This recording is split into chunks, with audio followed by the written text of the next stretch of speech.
Hola, buenos días a todas y todos. Bienvenidos a nuestro podcast Hablemos de Ciudad y Arquitectura. El día de hoy nos acompaña Rodrigo Vidal Rojas, rector de la Universidad de Santiago, arquitecto, exdirector de la Escuela de Arquitectura de nuestra Casa de Estudios, máster en Ciencias Sociales, máster en Diseño Urbano y doctor en Urbanismo. Profesional con más de 30 años, además de experiencia profesional, académica y de investigación en diseño urbano, sostenibilidad ambiental de la arquitectura, arquitectura religiosa y del patrimonio. Bienvenido, rector, a nuestro programa. Muchas gracias por tu invitación. Resulta inevitable en esta primera parte, a pesar de que el podcast, como dice el título, es Hablemos de Ciudad y Arquitectura, es preguntarle sobre y conversar sobre su rol de rector de nuestra Casa de Estudios. Y podríamos partir con un diagnóstico. ¿Qué es la USACH actualmente? ¿Qué es la USACH hoy? A ver, mira, en primer lugar es la universidad referente en la búsqueda de equilibrar dos elementos que son fundamentales para nosotros, pero que también tienen elementos contradictorios. Por un lado, una permanente búsqueda de excelencia y por otro lado, inclusión. O sea, la Universidad de Santiago de Chile es la universidad de la inclusión con excelencia. Y digo que puede parecer contradictorio porque excelencia es exigencia, es buscar siempre lo mejor, es ir siempre más lejos. Inclusión significa traer a jóvenes muy inteligentes, a jóvenes de gran capacidad, pero que no tienen todavía todos los elementos, no los adquirieron en la educación general y que por lo tanto las exigencias de excelencia le puede significar una sobrecarga mayor de lo normal. Eso es permanente. Desde allí también es la universidad que es capaz siempre de dislocar frente a lo que ocurre en la contemporaneidad y en lo cotidiano, que es capaz de colocar esa otra idea diferente, que es capaz de avanzar en elementos que no son los comunes. Yo creo que un buen ejemplo es nuestro último Premio Nacional de Historia, ¿no es cierto? Que desde hace ya 25 o 30 años comienza a estudiar la historia internacional, la historia económica, la historia de las relaciones con Oriente, que hoy día son tan importantes para nuestro país. Lo vio hace 30 años, digamos, el caso de nuestro otro premio nacional de ciencias naturales, José Sagal, que hace 40 años empezó a escribir sobre la importancia del hidrógeno verde, que hoy día es tema de actualidad y para ir a buscar, la gente a buscar hace 40 años. Esa es la USACH. La USACH es la universidad que intenta siempre ir más lejos, buscar más allá de lo cotidiano, más allá de lo contemporáneo. Y respecto a otras universidades, sin nombrar a ninguna en particular, el tema de tener 25.000 alumnos, 9 facultades, más el programa de bachillerato, ¿cómo nos sitúa respecto de las otras universidades? Yo creo que ese número que tenemos de estudiantes de pregrado por ahora es un número tope. Podríamos seguir creciendo, podríamos seguir aumentando, decir que queremos llegar a 30.000, pero es un número tope por varias razones. Primero, porque nosotros estamos apuntando a la calidad más que a la cantidad.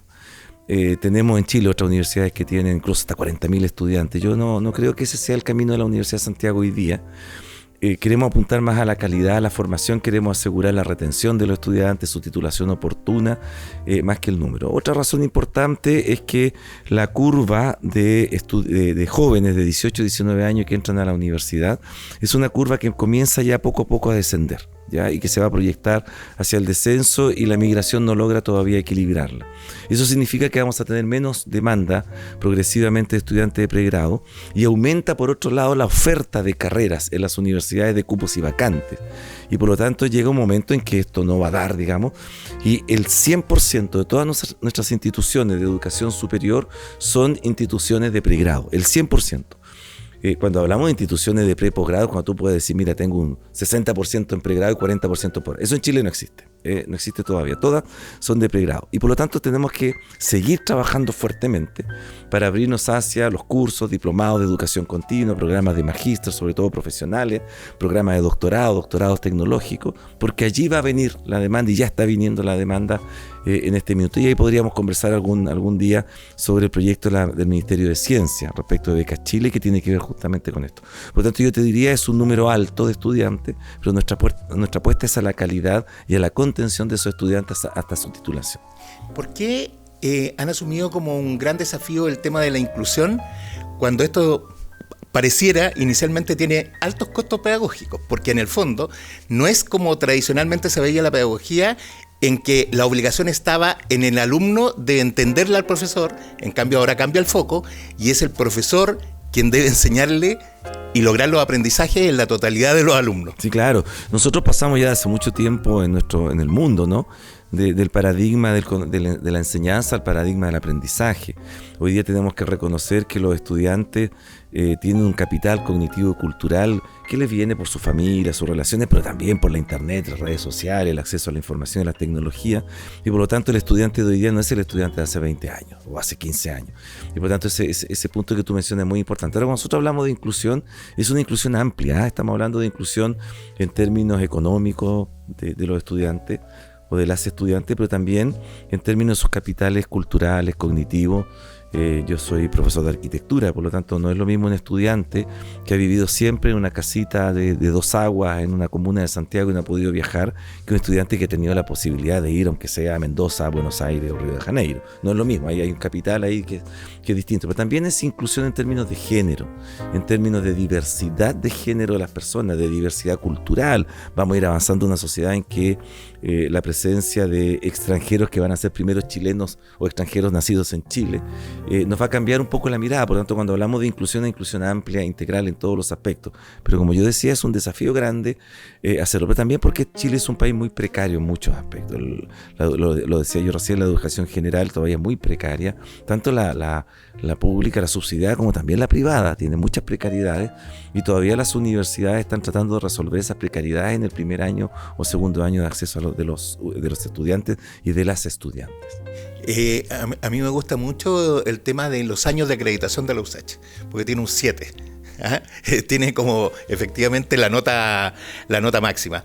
Y desde el punto de vista de la oferta de los programas de posgrado y de educación continua, las cifras son, rector, para sentirse orgulloso. 72, 73 programas de pregrado, 56 de posgrado, 355 programas de educación continua. Eso me imagino que no solo satisface al rector, sino a la universidad en su conjunto. Absolutamente, es una gran satisfacción porque significa que estamos apuntando a diferentes necesidades del país. El pregrado es fundamentalmente formación profesional. Todo lo que es educación continua es formación permanente, continua, actualización, mejoramiento, etcétera, etcétera. Y todo lo que es el posgrado es investigación avanzada. Y sobre todo el doctorado, ¿no es cierto?, investigación de punta, donde allí dialoga con la innovación. Por lo tanto, claro que sí, pero como yo te decía también, tenemos que ir controlando esos números para poder asegurar la calidad. Me parece muy bien y yo creo que ha quedado relativamente claro cuando usted señala nuestro objetivo. No es crecer por crecer finalmente. Hay otras universidades más grandes, sino que tenemos que consolidarnos en la excelencia. En las declaraciones, ustedes buscan la excelencia no solo nacional, sino también internacionalmente. Lo que me parece que es una declaración, aunque usted no lo crea, bastante atípica comparada con otras universidades. Yo soy un convencido, Gino, de que la Universidad de Santiago de Chile es la mejor universidad del sistema universitario en Chile. Y no lo digo por chabacanismo, porque la gente me quiera o que me relija de rector, no. Lo digo porque cuando una universidad es capaz de sostener durante 175 años, a pesar de la dictadura, el desafío de la excelencia con inclusión, eso lo hacen pocas universidades que yo conozca y que logren hacerlo bien. Por ejemplo, cuando la universidad da 7 conciertos de la orquesta, de una de las mejores orquestas que tiene este país, en comunas pobres de este país, de manera gratuita, para que niños, niñas, diferentes personas por primera vez en su vida tengan contacto con músicos profesionales de música clásica, eso no queda un indicador de un ranking. Y eso lo hace la Universidad de Santiago de Chile. Por eso digo que es la mejor universidad del sistema. Y desde allí nos proyectamos lo internacional. Creemos que tenemos áreas del conocimiento en la universidad que son muy regionales, muy locales, metropolitanas, otras que son más nacionales, pero hay unas que son de proyección internacional. Mencionaba yo el caso de Pepe Sagal recién, ¿no es cierto?, con el hidrógeno verde. Es un referente mundial Pepe Sagal del hidrógeno verde. Por lo tanto, en el área de química de los materiales, de biología, en el área de la física, de la astronomía, por nombrar solo algunas, y seguramente me estoy olvidando de varias otras, nosotros tenemos una proyección internacional que queremos seguir empujando y apoyando. Y en el ámbito de la investigación, los indicadores también son re buenos. Y me gustaría saber hacia dónde transita la investigación en la USACH. Y si usted cree que la investigación es un requisito efectivamente, o la calidad de la investigación es un requisito efectivamente para llamarse universidad, entre comillas. Me encuentro extraordinaria tu pregunta. Mira, yo creo que hay dos elementos. Uno, ser universidad es hacer todo lo que estamos conversando, ¿no? La formación de pregrado, posgrado, educación continua, etcétera, pero también hay otros elementos que son fundamentales, la investigación. O sea, si uno no hace investigación, no hace innovación, somos un centro de formación, no somos una universidad. Pero también la difusión de la cultura. Las palabras de nuestro ex rector Enrique Kirber, ¿no? De la cultura, del arte, también es parte de ser universidad. O sea, somos universidad cuando enseñamos en la sala de clase, cuando escuchamos la orquesta, cuando participamos en competencias nacionales deportivas, cuando hacemos investigación de punta, cuando hacemos innovación, cuando mostramos el trabajo de nuestros estudiantes a través del robot Atom de inteligencia artificial. Estamos haciendo universidad. Universidad es todo eso. Por lo tanto, yo diría que, claro, eso por un lado. Ahora, por otra parte, la pregunta es muy buena respecto a la investigación. Lamentablemente existe esta idea, a mi juicio equívoca, errónea, de que la investigación se expresa a través de la publicación de artículos científicos en revistas WOS, Scopus o Cielo. Obviamente que son importantes las publicaciones de esa revista, pero eso es un reduccionismo absoluto de lo que es la universidad. La universidad se define como pluridiversidad, y en esa pluridiversidad tenemos disciplinas que están muy bien vinculadas con ese tipo de productividad académica y en buena hora, y la vamos a seguir impulsando y apoyando, pero hay otras cosas que hace el cuerpo académico de la Universidad de Santiago de Chile. Por ejemplo, todo lo que tiene que ver con libros, con capítulos de libros, con patentamiento, con apoyo a las políticas públicas, donde estamos hoy día, por ejemplo, es parte del rol fundamental que realiza la universidad. Y eso lo queremos relevar prontamente en términos de reconocimiento de esa actividad. Eso también es universidad. Por lo tanto, a mí de repente me dicen, rector, pero mira los números de las publicaciones, parece que han disminuido un poco. Y yo digo, sí, puede ser. Pero en innovación hemos crecido de manera espectacular, siendo hoy día referente de innovación en Chile. Por lo tanto, sí, pero la innovación se publica en artículos científicos. Entonces, mira, yo en eso quiero destacar mucho a la actual ministra, Aysén Echeverri, ministra de Ciencia, Tecnología, Conocimiento e Innovación, porque ella también ha puesto este tema sobre la mesa respecto de qué es lo que vamos a colocar en valor cuando hablamos de el producto, por decirlo entre comillas, de la actividad académica. Y no es un debate en Chile. Yo estuve hace 2 o 3 meses en reunión con el Consejo de Rectores y Rectores de las Universidades Españolas, representando al Consejo de Rectores y Rectores nuestro, y allá se están haciendo exactamente la misma pregunta. ¿Vamos a seguir pegados en el tema de la investigación solo, que se traduce en este tipo de publicaciones científicas, o nos vamos a abrir? Y obviamente el empuje que están llevando adelante es abrirse. Entonces yo te diría que hay un gran debate, porque por un lado te están midiendo con indicadores y ranking de ese tipo, pero por otro lado la investigación y la innovación está yendo hacia otro lado, y nosotros lo que queremos es empujar ese otro lado sin abandonar este que obviamente es importante. Entiendo el énfasis que usted le da, y para que no aparezca como una excusa, como comillas malos resultados, aquí tengo los datos que son bien auspiciosos. Dice, publicaciones WOS 802, 889 Scopus, 182 Fondesit vigentes y más de 400 investigadores activos y 414 laboratorios de investigación. O sea, cualquiera con una cultura media, si lee eso, no puede sino sorprenderse de los buenos indicadores que existen. No, así es. Sí, en el fondo yo creo que el tema, y te agradezco que dé esos números, es que la pregunta es, ¿vamos a invertir para empujar solo esos números? Está bien, hay que hacerlo. A cada investigadora y investigador que quiere desarrollar su publicación científica lo vamos a apoyar con todo.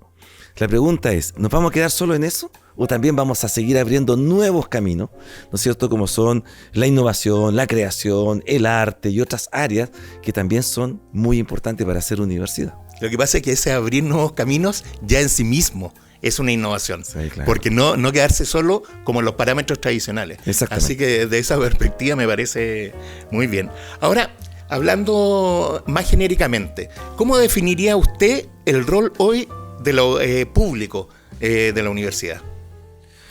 A ver, mira, las universidades en general estamos, no sé si el término es más feliz, pero acorraladas por la contingencia.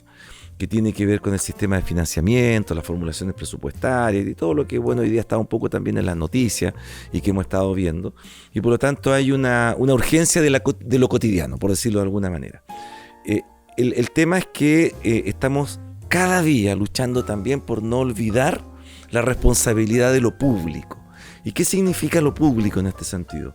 Significa que lo que hacemos como universidad está puesto permanentemente a disposición de la sociedad.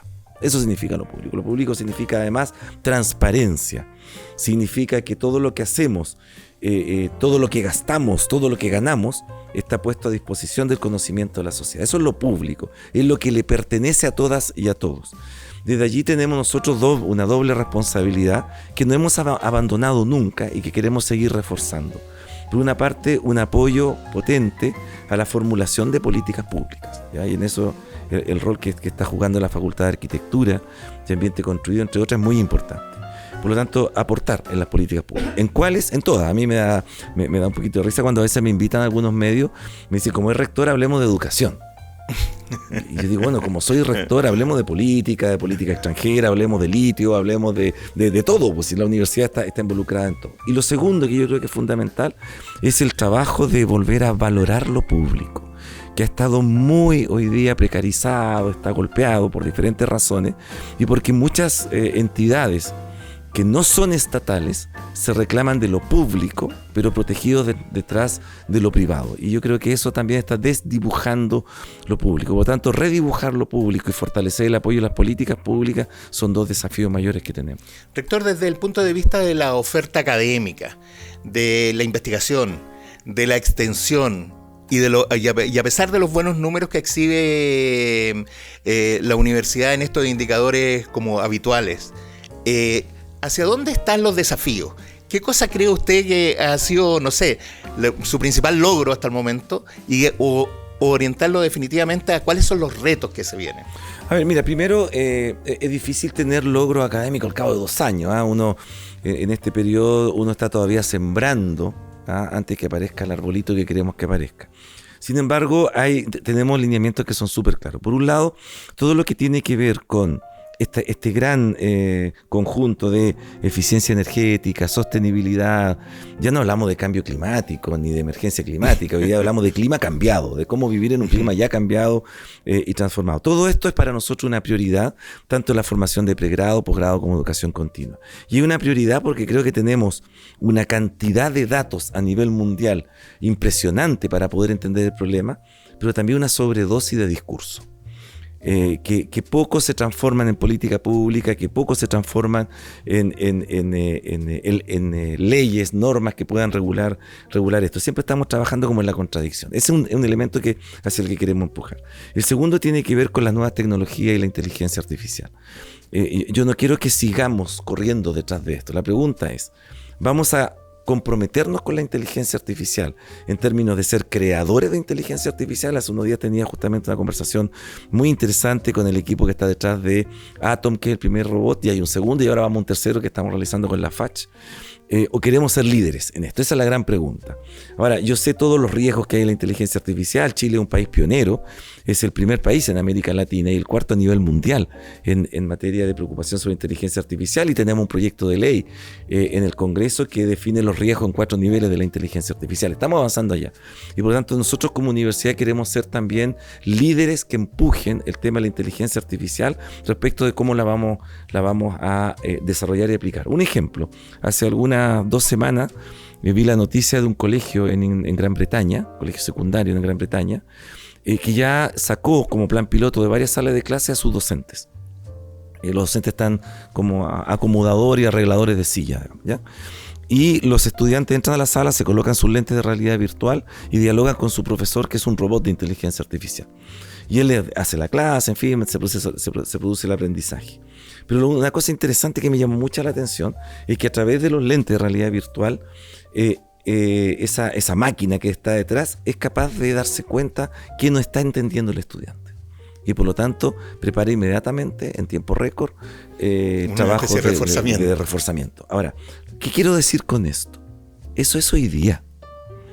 ¿Qué va a estar pasando 10 años cuando a mí me dicen, rector, hay que contratar más académicos, más académicas? más profesores. Yo digo, chuta, ok, te entiendo, ¿ese es el camino? Vamos a seguir enseñando en 10 años más lo que enseñamos de la manera en que enseñamos hoy, si ya tenemos ese ejemplo. Por tanto, este tema yo lo quiero abordar, lo estamos empezando a abordar como universidad. Y el tercero, que es fundamental, es todo lo que tiene que ver con equidad, diversidad, igualdad. Y creo que ahí tenemos también grandes avances como país y tenemos que reconocerlo, pero todavía falta mucho que recorrer en ese tema. Nosotros creamos la Vicerrectoría de Calidad, que justamente empuja hacia temas de igualdad en todo ámbito, desde capacidades distintas en lo físico hasta igualdad de género, equidad de género, y es un área en que queremos también como universidad empujar fuertemente y trasladar eso obviamente a toda la sociedad. Rector, una última pregunta como de este bloque. ¿Qué importancia usted le asigna a la vinculación con el medio? Porque la universidad finalmente no es para sí misma y no es solo para la comunidad universitaria. Mira, ahí estamos haciendo un aprendizaje. Yo encuentro que es muy importante, pero la vinculación con el medio en nuestras universidades, no solo en la USACH, ha sido fundamentalmente dirección y extensión cultural. Lo que está muy bien, o sea, el premio que obtuvimos este año en el Festival Mundial de Berlín de Música Clásica respecto a nuestra orquesta, de la dirección de extensión, del aula magna, es un tremendo reconocimiento a más de 50 años de extensión cultural, más de 50 años, 60 años de extensión cultural continua. Por tanto, muy bien. Pero la vinculación con el medio es mucho más que eso. Hoy día la vinculación con el medio también es el contacto con la empresa, con la industria, con el poder legislativo, con el poder ejecutivo, con las organizaciones internacionales, con las universidades en otros lugares del mundo, que normalmente se hace con un esfuerzo enorme de la facultad, el departamento de la escuela. Nosotros no queremos reemplazar eso, tiene que ser obviamente la unidad académica la que siga desarrollando eso en sus áreas disciplinarias que conoce mejor, pero queremos empujarlo desde la vinculación con el medio. Y no es fácil, ¿ya? Por ejemplo, el acompañamiento de los egresados, más allá de una cena que es siempre importante, queremos dar un paso un poquitito más lejos y que el egresado, o alumni, como se conoce en otros lugares del mundo, siga siendo parte de nuestra comunidad universitaria, siga siendo parte de la comunidad USACH. Por lo tanto, la vinculación con el medio yo te diría que es el gran desafío que tenemos hoy día como universidad en términos de ampliar su conceptualización más allá de la cultura, que obviamente la vamos a seguir apoyando y consolidando. Rector, lo invito a hacer una breve pausa y ya volvemos.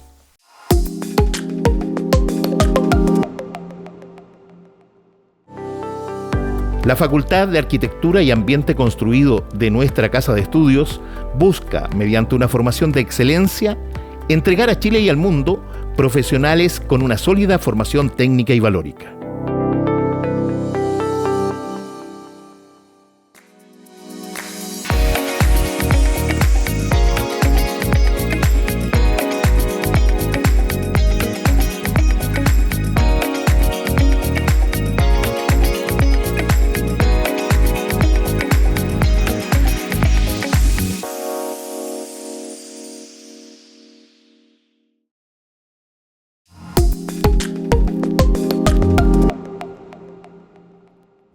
Ok, de regreso a nuestro podcast, les recuerdo que hoy conversamos con Rodrigo Vidal Rojas, rector de nuestra Casa de Estudios.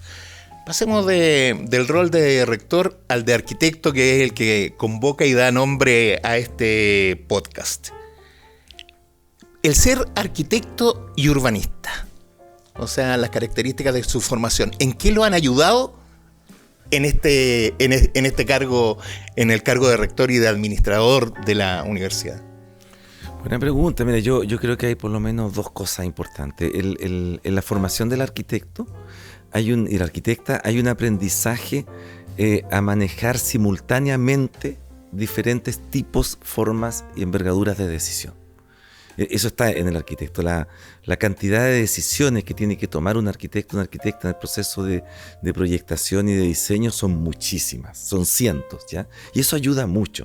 O sea, cuando tú estás hoy día en la rectoría y está desde el problema concreto del funcionario, el problema de la gotera, el problema del proceso de admisión, la vinculación con el medio, la relación con la Universidad de Sao Paulo, y hay que tomar decisiones en un día, ayuda mucho esta formación de arquitecto para poder tomar decisiones simultáneas. Yo diría que ese es un primer elemento. Y el segundo es el manejo de la complejidad. En arquitectura la complejidad tiene estratos distintos. O sea, desde diseñar una silla hasta imaginar el nuevo Santiago de Chile, hay complejidades distintas y por lo tanto estamos cada día expuestos a tomar decisiones respecto a esa complejidad, y en la universidad, en la rectoría ocurre exactamente lo mismo, por lo tanto eso también ayuda mucho. Se lo preguntaba porque efectivamente cuando alguien habla de universidad muchas veces las máximas autoridades de estas casas de estudio hablan de construcción, de diseño, de proyección, que básicamente son términos muy usados por los arquitectos. Sí, no, por supuesto, pero lo que pasa es que también hay otros que son un poquito menos usados por arquitectos y que son importantes, como el tema de los procesos, por ejemplo, o todo lo que tiene que ver con los elementos ya más vinculados a la ciencia política, que es la participación, la democracia, la interacción, la negociación, etcétera. Por lo tanto, claro, eso se cruza con estos otros conceptos, pero son muchos los que hay que manejar ahí. Rector, llevándolo ahora a la especificidad de la carrera, ¿cuáles cree usted son las principales diferencias entre la formación de un arquitecto de hace 20 años y uno actual? A partir de esto vamos a ir desagregando esta conversación. Mira, a ver, yo fui alumno hace 35 años, 40 años atrás. Sí. No, ayer cumplí 60 años, así que lo digo con mucho orgullo y alegría. Mira, a ver, primero yo diría, hoy día hay un acompañamiento de lo tecnológico que obviamente no había hace 20 o 30 años atrás. Pero mi problema con eso es que eso no nos hace necesariamente crear mejor arquitectura. No estoy diciendo que hagamos mala arquitectura, estoy diciendo que lo tecnológico todavía no puede reemplazar la capacidad de diseño del profesional o de la profesional. No puede, ¿ya? No sé, yo aquí en mi celular tengo Copilot y coloco eficiencia energética, transparencia, verde, 140 metros cuadrados, mucho vidrio, 2 pisos de altura, y me salen unos renders espectaculares de edificio, con plano y qué sé yo. Eso está hoy día ya, acá, y los estudiantes lo conocen. Pero eso no reemplaza el hacer arquitectura, que es básicamente el arte de crear el habitar de las personas que allí van a estar. Eso todavía tiene que ver con la interacción entre las personas, tiene que ver con la conversación, tiene que ver con la comprensión del lugar, con la comprensión del momento histórico, pero también con la comprensión de la luz, del sonido, de un montón de cosas. Por lo tanto, yo te diría que lo tecnológico es la principal diferencia, pero es una diferencia a veces engañadora, porque da la impresión que como tengo todos los software que necesito, más la inteligencia artificial, más la tecnología, entonces en realidad doy 4 órdenes y sale un proyecto de arquitectura extraordinario, y no es así. Yo diría que hay una diferencia, pero hay una segunda diferencia fundamental. Cada día es más difícil crear nueva arquitectura. No me estoy refiriendo solo a las tendencias un poco confusas a nivel internacional, sino que me estoy refiriendo también a una sociedad como la chilena, que sus principales problemas en materia de construcción y arquitectura no están en aquello que los estudiantes y las estudiantes necesariamente aprenden en nuestras aulas. Y ahí no me refiero solamente a la USACH, sino que a la formación de arquitecto en general o de arquitecta. Y lo digo porque hoy día la gran necesidad en Chile es de vivienda social. Pero obviamente cuando un arquitecto o una arquitecta estudia arquitectura no quiere diseñar vivienda social, no estoy criticándolo, pero quiere diseñar otras arquitecturas, ¿ya? Un día tenemos una gran crisis con los colegios, la calidad en los colegios. Tenemos una crisis urbana hoy día tremenda en muchas ciudades, y el arquitecto lo que quiere hacer es grandes edificios de arquitectura. Por lo tanto, también yo creo que ahí hay una búsqueda de cómo vincular la noble formación al más alto nivel de arquitectura con las necesidades reales de un país que están a veces en un lugar un poquito distinto. Esta es una pregunta que busca básicamente provocar a todos los arquitectos que se han sentado en esa silla, y dice relación con, ¿usted se imagina un arquitecto sin los ramos o la formación de taller? O dicho de otra forma, ¿dónde está el valor del taller para un arquitecto? Porque muchos de los alumnos se quejan, los que están estudiando, y hay muchos que desisten de estudiar porque los esperan largas noches, ¿no? No, mira, no me imagino a una formación de arquitectura sin el taller. No sé si es la forma que tiene hoy el taller, pero el taller entendido como la síntesis en diseño del aprendizaje de todos los conocimientos colaterales, es absolutamente esencial en la arquitectura. El taller es a la arquitectura como la clínica al médico, como el laboratorio al químico, como el observatorio al astrónomo. No se entendería la astronomía sin un observatorio, no se entiende la arquitectura sin el taller. Ahora, dicho eso, tenemos seguramente que estar permanentemente pensando el diseño de ese taller, obviamente, pero el taller es fundamental. Rector, hay cifras, estudios que indican que un bajo porcentaje de los titulados de arquitectura se dedican básicamente al diseño, que es esta caricatura que teníamos antes, ¿no? Que era sobre la mesa de trabajo alguien haciendo plano y después probablemente con el AutoCAD u otro estudio. La pregunta es, ¿cómo se ha ampliado el campo laboral de los arquitectos?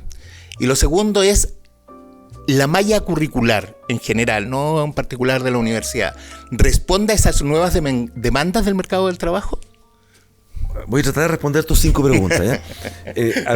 Lo primero diría yo es que, mira, nosotros hicimos un estudio por ahí por el año 2009, 2010, y no era más del 12% de los, pasados los datos del Colegio de Arquitectos, no era más del 12% de las arquitectas y arquitectos que estaban en el diseño, como lo entendemos todos, ¿no? El diseño arquitectónico, como se entendía habitualmente. Y eso tiene varias explicaciones. Una la acabo de dar, ¿no es cierto? Que la necesidad del país está en un lugar un poco distinto y están a veces lugares donde otras profesiones se han instalado, ¿no? La construcción, la ingeniería, la geografía, etcétera, se han instalado. Por lo tanto, esa es una razón. Hay otra razón y que tiene que ver con tu pregunta respecto de cómo la arquitectura me ha ayudado a la rectoría y que no lo dije. Y es que la arquitectura te prepara para enfrentar diversos ámbitos de desempeño que no son solo el diseño, ¿ya? A mí me tocó hace ya algunos años dar una conferencia en la Universidad Católica de Temuco sobre este tema y yo levanté más de 50 ámbitos posibles de desempeño del arquitecto y la arquitecta, donde uno de ellos era el diseño arquitectónico, ¿ya? Por lo tanto, yo te diría que también hay una mirada ahí positiva en términos de decir que hay una capacidad de la formación en arquitectura que te permite enfrentar otras áreas. Y yo creo que lo tercero o cuarto, no recuerdo ya, y que tiene que ver directamente con la profesión, es que el campo disciplinar de la profesión trasciende largamente al diseño de edificios. Y obviamente, por ejemplo, por colocar un ejemplo, ya hace muchos años, 15 o 20 años en Estados Unidos, tú puedes formarte para mejorar edificios energéticamente enfermos. Y eso tiene un nombre y tú obtienes tu título y te dedicas a tomar edificios existentes para mejorarle y que funcionen desde el punto de vista de la eficiencia energética mucho mejor o de otra manera. Y lo mismo con la sostenibilidad, etcétera, etcétera, o los materiales. Por lo tanto, hoy día hay muchos ámbitos en que el arquitecto o la arquitecta se puede desempeñar mucho más allá del solo diseño arquitectónico como lo hemos entendido siempre. Hoy la preocupación, un arquitecto que diseña cualquier obra también está preocupado de su entorno y del impacto que esta obra va a generar en el entorno, valga la redundancia. ¿Los arquitectos son, por sus estudios, los mejores urbanistas o no necesariamente? A ver, mira, primero, respecto de lo primero que mencionaste, algo que, por ejemplo, que no ocurrió en la comuna de Estación Central. ¿Ya? O sea, cada inmobiliaria construyó su edificio, yo no lo voy a criticar, pero cada cual construyó su edificio a su manera, con su forma, y no miró nunca su entorno. Y tenemos casos de edificios que están a 4 metros o 5 metros de distancia, donde la única vista que tiene las personas que viven allí en edificios de 30 pisos es el vecino que está en el otro edificio. Eso es impresentable, es antiético, es inmoral, eso no puede ocurrir. Y allí obviamente el arquitecto y la arquitecta están preocupados de que ese tipo de cosas no ocurra, y por eso que la mirada del entorno, que es lo físico que circunda el edificio, pero también del contexto que tiene que ver con otros elementos, también es muy importante. Ahora, desde allí, ¿es el arquitecto el mejor urbanista? Mira, es una muy buena pregunta por 2 razones. Primero, porque hay formación en urbanismo al interior de la arquitectura. O sea, en la malla de arquitectura hay formación en urbanismo. Y yo no sé si eso es bueno. A ver. Porque el urbanismo es esencialmente una formación de posgrado.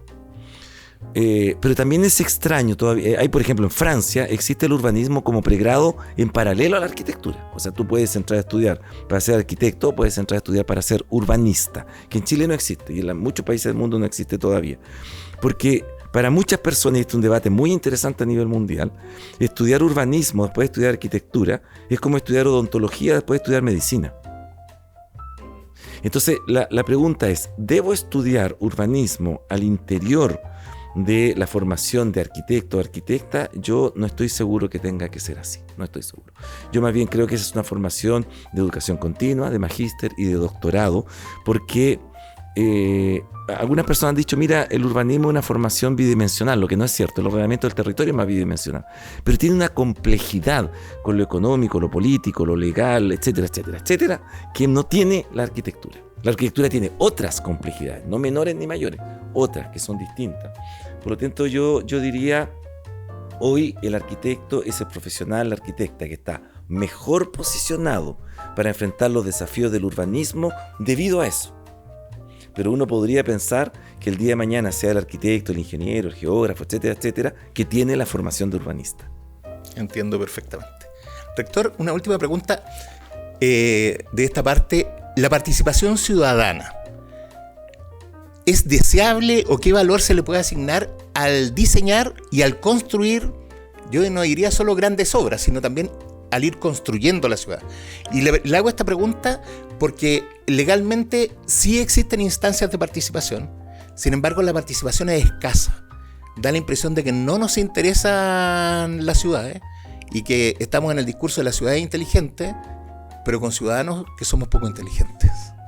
La participación ciudadana es consustancial al diseño arquitectónico y urbano. Es consustancial. No se entiende el diseño arquitectónico, el diseño urbano sin participación. Y me voy a explicar. Si tú me pides que yo te diseñe tu casa o tu cabaña que te vas a construir, lo primero que tengo que hacer es conversar contigo, conversar con tu familia, conversar con tus amigos, entender cómo tú vives, y eso es participación, ¿ya? Imagínate que tú me encargas la casa, yo me voy al taller, diseño tu casa y te la traigo lista para que tú la vayas a habitar. Por lo tanto, la participación es fundamental, ¿ya? Eso es lo primero. Ahora, quiero hacer un paréntesis para poder responderte lo segundo, que yo creo que hoy día necesitamos avanzar en un rediseño de la participación. Pero antes de responderte eso, hay algo que me quedó pendiente. Cuando hablamos de urbanismo, ¿de qué hablamos? Yo creo que eso es muy importante aclararlo. Y aquí hay dos grandes escuelas a nivel mundial. Está la escuela, yo diría, francesa, española, en fin, que está en Europa occidental, ¿no es cierto?, con Portugal, España, Francia, Bélgica, Suiza, etcétera, parte de Italia, donde el urbanismo es urbanología. Es estudio de la ciudad, conocimiento de la ciudad, análisis de la ciudad para allí poder proyectarla. Pero hay otra escuela más anglosajona, también otra parte de Italia, etcétera, Estados Unidos, Gran Bretaña, donde el urbanismo tiene que ver con cosas muy concretas que aquí le llamamos, por ejemplo, planificación urbana, diseño urbano, ordenamiento urbano, composición urbana, etcétera, que tiene que ver con el diseño directamente. Son dos grandes escuelas que a veces se confunden un poquitito, qué sé yo. Nosotros en Chile tenemos un poco esa confusión. El urbanismo es un poco urbanología, es un poco diseño urbano, un poco planificación. Yo creo que allí también necesitamos una claridad, ¿ya? Porque a veces avanzamos hacia formación de posgrado muy teórico-conceptual, valiosa, por cierto, para la investigación, pero que esa persona que tiene esa formación no puede intervenir directamente en la ciudad. O avanzamos a veces con esto que es mucho más instrumental. Dicho eso, yo creo que tenemos que rediseñar la participación.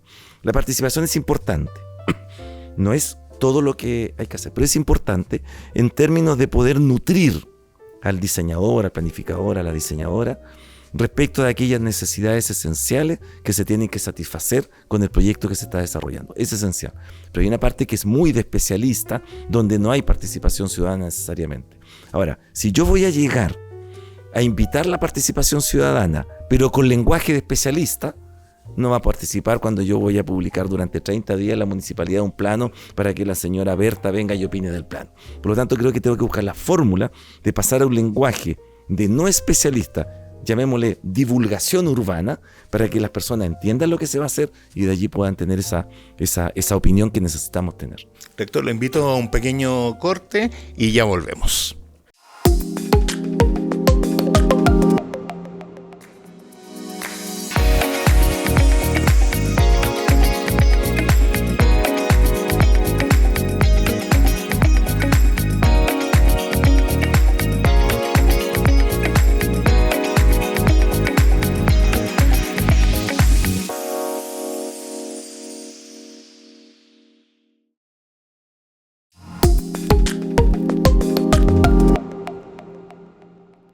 De regreso a nuestro podcast, les recuerdo que hoy conversamos con Rodrigo Vidal Rojas, rector de la Universidad de Santiago de Chile. Estamos terminando, rector, y me gustaría que nos contara cómo se imagina la USACH en 20 años o en 30 años. Un poco hemos hablado, pero ya un poco más sistematizadamente. Mira, a ver, cuesta imaginarla porque las transformaciones hoy día, ustedes saben, en todos los ámbitos están siendo exponenciales, ¿no? Hace 40 años uno podía decir, mira, en 20 años más. Hoy día, el ejemplo que ponía yo delante a propósito de esta transformación de la sala de clase en Gran Bretaña. Ahora, ¿qué me imagino yo? ¿Qué pienso yo y hacia dónde queremos ir? No solo yo, sino que en la conversación que tenemos con el cuerpo académico, funcionario, estudiante. Primero, una universidad que ha resuelto todos sus problemas básicos. Todas las universidades del sistema estamos todos los días peleando contra cosas mínimas, desde la puerta que falla, la sala de clase, o lo que conversamos, que ha resuelto todos sus problemas básicos. Y para mí eso es lo primero, esencial, y ojalá lo que estamos haciendo, trabajando para que eso sea muy pronto. Segundo, que está plenamente integrada en un sistema de educación superior que hoy día no existe. Hoy día existe institución de educación superior, pero no hay un sistema en términos de interacción, colaboración, aporte, mirada conjunta. Yo no voy a crear esta carrera porque la vas a crear tú. Esta otra creémosla en conjunto. Eso todavía se está dando, pero muy, muy embrionariamente. Tercero, una universidad muy vinculada a la creación de las políticas públicas, al desarrollo social, a la mirada legislativa, que lo que esté pasando en nuestra sociedad, en nuestra ciudad, se esté trabajando y discutiendo en la universidad cada vez más. Para mí eso es absolutamente fundamental. En cuarto lugar, una universidad muy sostenible, vale decir, una universidad que aquello que enseña lo pueda practicar en términos de sostenibilidad, eficiencia energética, reciclaje de basura, etcétera, etcétera. O sea, que realmente sea, yo siempre he usado esa palabra que a veces no se entiende bien, sea un modelo de aquello que enseña. O sea, que aquello que enseña los estudiantes lo puedan ver ahí mismo en su universidad. Yo diría, en quinto lugar, una universidad muy tecnologizada, donde la tecnología sea realmente de punta a nivel nacional, o sea que uno vaya a aprender tecnología, ciencia, inteligencia artificial, etcétera, etcétera, a la Universidad de Santiago de Chile, pero al servicio de las personas.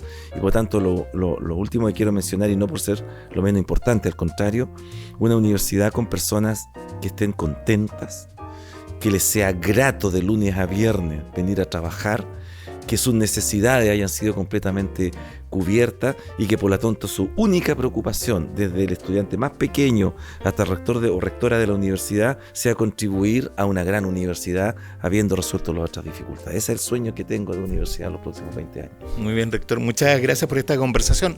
No sé si le interesa agregar o precisar algo de lo que hemos conversado antes de despedirnos. Mira, hablando de universidad, yo creo que hoy día hay una preocupación a nivel nacional y que todos hemos estado viendo en la prensa con lo que ha pasado en la Universidad de San Sebastián y el pago ahí exorbitante a una persona. Yo creo que hay todo un debate ahí periodístico, mediático. Mira, yo respecto a ese debate, yo en eso no me voy a meter. Hay todo procesos administrativos, judiciales que están en marcha. Además es una entidad que yo no conozco bien y no voy a opinar de ella. Lo que quiero decir desde allí es que tenemos que cuidar nuestras instituciones de educación superior como país. Y este es un llamado que yo le hago al gobierno, que le hago al Congreso, que le hago al Poder Judicial, que le hago a las universidades, que le hago a la sociedad en general. Cuidemos nuestras instituciones de educación superior en el ámbito más amplio de lo que la palabra cuidemos significa. Una sociedad sin universidades o instituciones de educación superior potentes, sanas, transparentes, de excelencia, es una mala sociedad. Es una sociedad que se empobrece, es una sociedad que no surge, es una sociedad que no sale adelante. Pero una sociedad con potentes instituciones de educación superior que aportan decididamente al desarrollo de la sociedad a través del conocimiento, a través de la cultura, a través del arte, y que son transparentes en la manera en que realizan toda su actividad, van a contribuir a una sociedad que sea la sociedad que tú y yo, Gino, soñamos y deseamos. Rector, gracias nuevamente por esta interesante conversación, y a todos y a todas y todos que nos escuchan o nos ven, los invitamos prontamente a un nuevo capítulo de nuestro podcast Hablemos de Ciudad y Arquitectura, capítulos que podrán también reproducir en nuestro canal de YouTube y en Spotify. Muchas gracias, rector. Gracias, Gino.